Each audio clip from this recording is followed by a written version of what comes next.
Shalom Uvracha, mes chers amis. Aujourd'hui, une réflexion qui est intéressante. Souvent, on rencontre des gens qui sont très expressifs, des gens qui sont très sentimentaux, des gens qui sont... on a du mal des fois à pénétrer et essayer de leur expliquer quelque chose. Et donc, ce qui se passe, par exemple, c'est avec les enfants des fois. Des fois, vous parlez avec vos enfants et vous dites quelque chose qui ne répond à aucun rapport. Comment faire pour essayer de dire quelque chose, d'être bien entendu par la personne que je suis en face?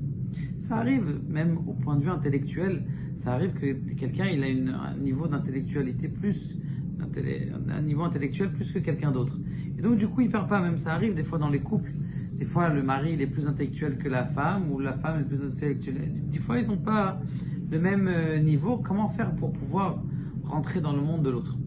Alors, comment faire pour parler?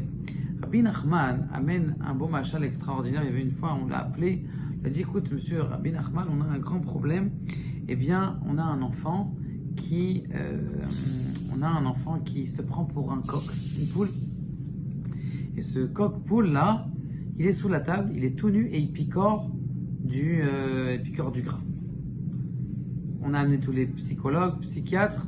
Rien n'a fait. Est-ce que vous pouvez nous aider, prier, faire une prière? Vous inquiétez pas, je m'occupe de lui. Rabbi Nachman, ou un élève de Rabbi Nachman, je ne sais pas, il vient, il se déshabille un petit peu, il se met sous la table et il commence à picorer avec l'enfant. Il picore, et l'enfant il nous regarde. Il dit: c'est bizarre, c'est un enfant, pas un enfant, c'était déjà un enfant de 16-17 ans. Il commence à le regarder, il lui dit: tu picores? Il dit: oui, moi je picore aussi, moi aussi je suis une poule, comme toi. Intéressant, il picore. Il s'en va. Le lendemain, il revient, il fait le même procédé. Il picore avec lui, il commence à parler. Très bien, il s'en va, il revient. Le lendemain, il picore. Il lui dit: viens, assieds-toi, viens picorer sur la table. Il s'assoit sur la table, il commence à picorer. Il lui dit: moi je suis une poule, moi je suis une poule. Et les deux, au fur et à mesure, ils commencent à créer un lien méchoutaf. Un lien. Maintenant, ce qui se passe, c'est quelque chose d'extraordinaire qui se crée. C'est que les deux personnes, ils commencent à avoir un entonnoir l'un avec l'autre. Et l'enfant lui dit: mais tu peux picorer sur la table, tu peux pas forcément manger que des graines, tu peux manger aussi du pain, tu peux manger aussi de la viande. Et doucement, ce qu'on apprend de cette histoire extraordinaire, c'est que pour pouvoir rentrer dans le monde de quelqu'un, tu dois te mettre à son niveau.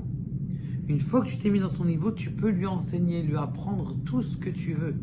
Mais si tu restes à ton niveau, et après, tu essaies de lui parler, eh bien, ça ne va pas passer.